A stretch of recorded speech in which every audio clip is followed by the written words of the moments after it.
Bom dia, torcida tricolor. Meu nome é Hugo Seixas, gravando aqui mais um Tricolor no Trânsito, né? Começar hoje, né? Hoje, dia 5 de março de 2026, quinta-feira, né? Começar o vídeo aqui elogiando a torcida do Fluminense, até que enfim resolveu comparecer nos jogos, né? Praticamente esgotado, os 50% destinado à nossa torcida. Espero que as pessoas não estejam fazendo check-in para não ir.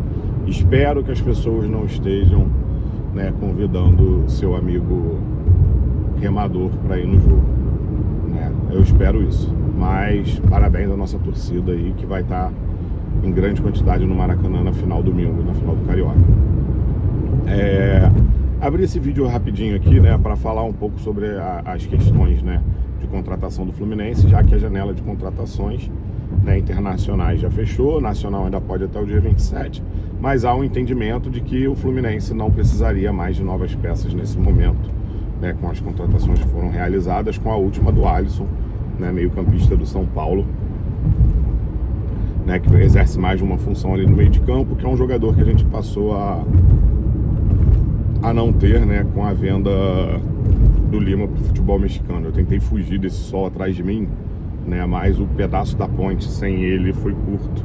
Agora que eu desci na Brasil, ele tá aí de novo, mas vamos que vamos, que daqui a pouco ele some.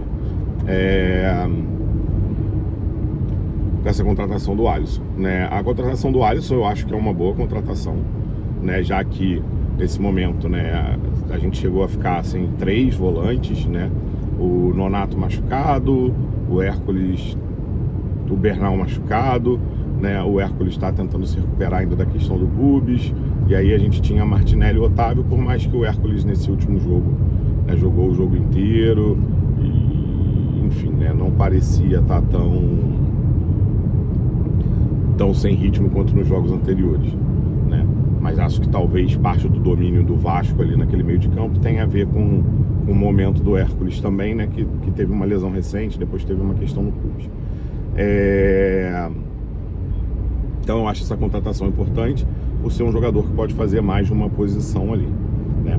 E aí desde ontem, né, estão falando sobre os gastos do Fluminense na janela de transferência, né, que parece que está em torno de 150 mil reais, né, que tá ali como se fosse o quarto clube que mais gastou dinheiro nessa janela, sendo que os outros 3, que são Flamengo, Palmeiras e Cruzeiro, né, a ordem eu não sei se é exatamente essa ou se o Cruzeiro e o Palmeiras invertem ali, não tô lembrado agora, sendo que esses 3 times fizeram investimentos gigantescos em um jogador só, né, o Flamengo no Paquetá, né, que dá mais ou menos ali uns 200 milhões de reais, né? Se você tirar isso, talvez ele fique ali próximo do Fluminense, né, que gastou 150 mil, porque eles gastaram 300 e poucos milhões. O Palmeiras, que gastou 100 milhões no Arias, né, também tirando, fica ali, né, perto do Fluminense ali, um pouco abaixo talvez, né? E eu não sei o valor, mas o Cruzeiro investiu também um dinheiro pesado no Gerson, e aí tirando esse valor também tende a ficar próximo ali dos gastos do Fluminense, né? E aí, se isso, nossa, mas o Fluminense, autoridade financeira e tal, não sei o quê. Será que esse dinheiro saiu lá do dinheiro que o Fluminense disse que ia usar para pagar a dívida, parte da dívida, para poder ter uma posição melhor na negociação da SAF e tal, não sei o quê. E aí o Vitor Lessa, do canal do Lessa, do Jornada KTO, né, hoje de manhã no vídeo dele traz um dado interessante, né, que é que o Fluminense, né, aparentemente, até agora, não gastou mais do que ele gastou na janela anterior, né, que na janela anterior o Fluminense gastou por volta de 210 milhões de reais, né, e 80 milhões foi na janela do meio do ano, de reais, né. Se a gente somar 80 com 150 que a gente gastou agora, né, a gente vai ter 230 milhões de reais, né, mais ou menos, né, 230 milhões de reais. Então, se a gente gastar na janela do meio do ano a mesma coisa que gastou no meio da janela do ano passado, a gente vai estar gastando 20 milhões de reais apenas a mais. Caralho, Hugo, mas só apenas? Como assim apenas? Cara, No futebol você não negocia em reais, você negocia em euro ou em dólar, né? E aí, esses 20 milhões de reais a mais, se a gente colocar o dólar a 5, a gente sabe que o dólar está, né, acima de 5, né, dá 4 milhões de dólares. Isso é quase o preço que estavam querendo no zagueiro de 21 anos do Novo Horizontino, né? É quase o valor que estavam querendo no Ávalos, um atacante de 35 anos que não tem valores estratosféricos. Então, assim, eu acho que o Fluminense, né, como vem tentando melhorar cada vez mais seu time, né, ao longo dos últimos anos, né, tá no caminho que tinha que estar desses gastos, entendeu?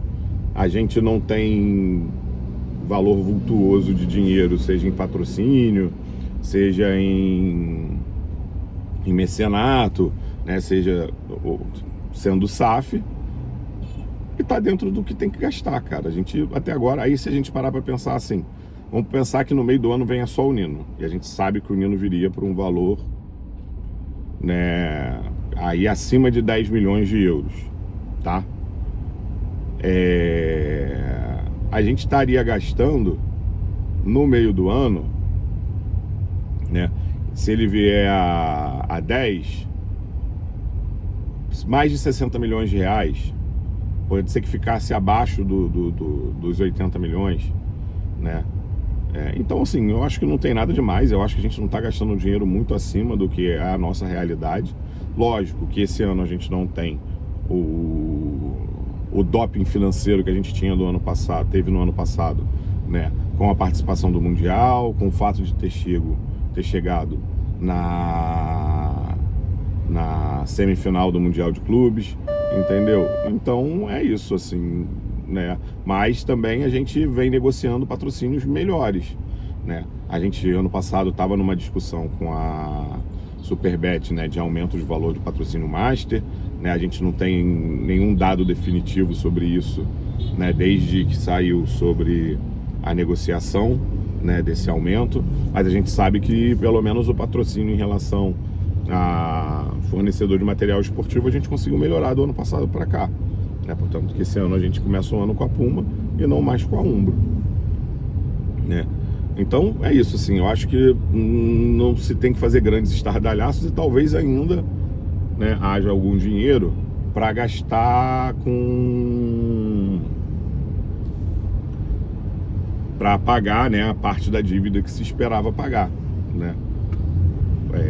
Talvez o Fluminense não deu esse passo agora, né? Talvez o Fluminense, assim como, né, não está negociando nada de SAF agora, porque o mais importante nesse momento era mesmo essa questão da janela de transferências, né?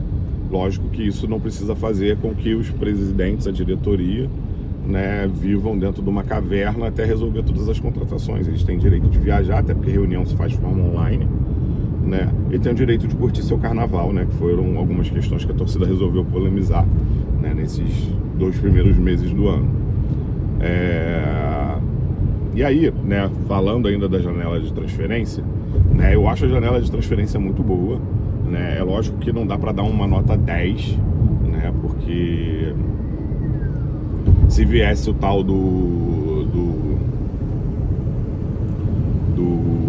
9 de peso, e aí sendo o Hulk ou principalmente o Boanga, talvez desse para dar uma nota 10 nessa janela, principalmente por causa do zagueiro Midjan, né? Eu espero não estar iludido com esse zagueiro, mas o vídeo que eu vi, o vídeo da apresentação dele, com lances dele, né, lá no futebol uruguaio, me deu uma esperança muito grande que a gente vai ter um zagueiro técnico que a gente também vai poder chamar de xerifão, sabe? Espero que ele se entrose rápido no grupo, que eu vejo um jogador com potencial de grupo, assim, estilo Felipe Melo, de incendiar o grupo, sabe? Eu gostei muito do que eu vi, tá? Assim como gostei muito do vídeo que o Laranja Tricolor fez sobre o Castillo, né? Me deixou bem mais esperançoso de que tá chegando o 9 mesmo, que vai ser goleador, né? Num time que produz mais, né, chances pro centroavante, né? Gostei muito do vídeo que o Laranja fez, né? Então, de uma forma geral, é isso, assim, né? É o que eu tava falando aqui, né? Acabei entrando no Castilho sem terminar de falar do Midian. Eu acho que o Midian aumenta muito a nota da nossa janela de transferências, né? Que poderia ser 10 se viesse o 9 de peso sem o Midian, mas que tá ali num 9, 8,5 por causa da vinda do Midian e a gente ter de fato trazido algum 9, né? Porque você não traz nenhum, aí eu concordo que essa nota poderia cair para 7, né? Sem o 9 e tudo mais. Né, das contratações todas que vieram, né, eu acho que a que eu gostei mais, isso por causa do vídeo, é a do Midian, né? Mas a gente trouxe o Arana, que é o lateral, que já foi de seleção brasileira, né, e tudo mais e tal. Tá bom, a gente reforçou de fato a lateral esquerda, né, com um jogador bom, que a gente sabe que é bom, né, mas que teve a questões de lesões recentes e até agora também não assumiu titularidade no Fluminense, né? E eu vejo o Midian chegando e assumindo esse posto, tá? Né? E o time, de uma forma geral, né, ficou mais forte, né? Se a gente parar para pensar, o nosso reserva na lateral esquerda ano passado era o Fuentes, né? Esse ano é o Arana ou o René que era o titular do ano passado, né? Então, se o Arana assumir a vaga de titular, o nosso reserva passa a ser o titular do ano passado, né? Se o Arana não assumir, ele é o reserva e é um jogador que a gente sabe que tem muita qualidade técnica, né?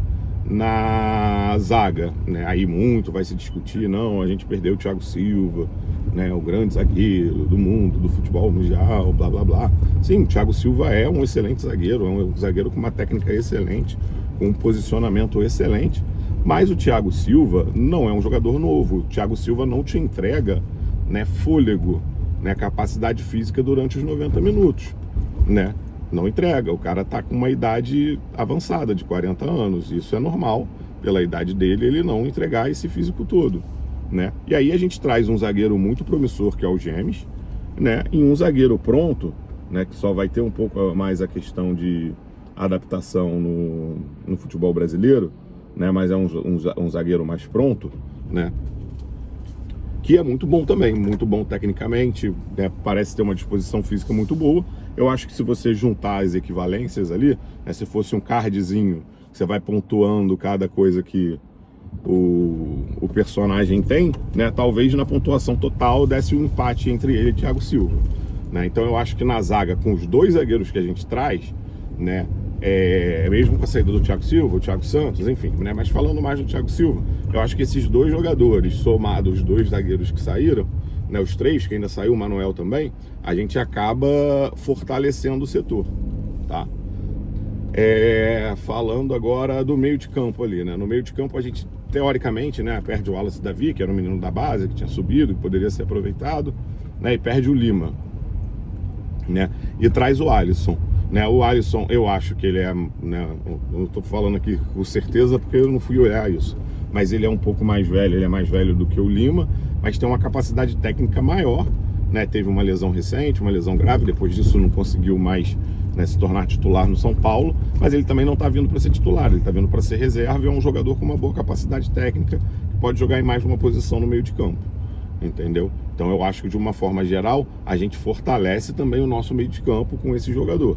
E ainda tem o fato do Bernal ter resolvido jogar bola, mas isso, né, o Bernal já estava no elenco.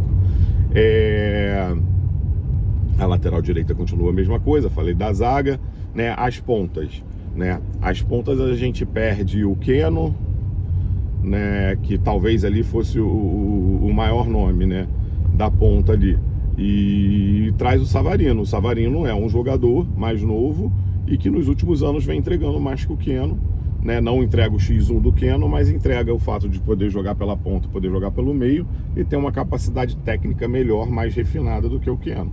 Então também é uma contratação que eleva o nível do setor do Fluminense, né? E na centroavância a gente traz esse Castillo, né, que no meio do ano para cá fez pelo menos 10 gols, se eu não me engano, que é mais do que o Everaldo fez, né? Parece ser um centroavante melhor do que o Everaldo, e aí eu acho que não tem discussão de que a gente, né, por mais que não seja o grande nome, de que a gente também reforçou, né, essa posição no time do Fluminense, né? Então, de fato, a gente está com um time mais forte do que estava no ano passado, né? Então deixa eu só ver se eu não estou esquecendo ninguém, né? James, Midian, Arana, o Alisson que chegou agora, Savarino e Castillo, né? Eu acho que eu não esqueci de ninguém não, né? Então eu acho que de uma forma geral o nosso time começa o ano mais forte do que terminou o ano passado, beleza? Bom dia, saudações tricolores e faz o urso.